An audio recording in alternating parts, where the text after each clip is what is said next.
আছিল মানসী কোন হয় কম তাই ঘৰে পালিব পৰা ক্ষমতা ইয়াৰ কেনেকে হল যদি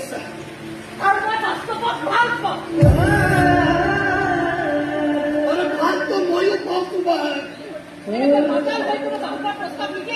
আৰু মই দিছো মানসী মই দিছো আজিলৈকে মই কমপ্লেইন ফেল মৰা নাই মানসী মোৰ পচন্দত কোনে অধিকাৰ সাব্যস্ত কৰিব নোৱাৰে মানসী আৰু চালা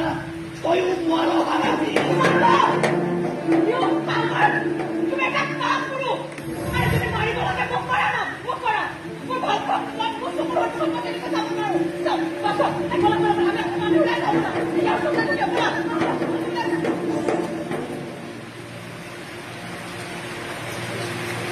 অসম পুলিচৰ টাইমিংটো বেয়া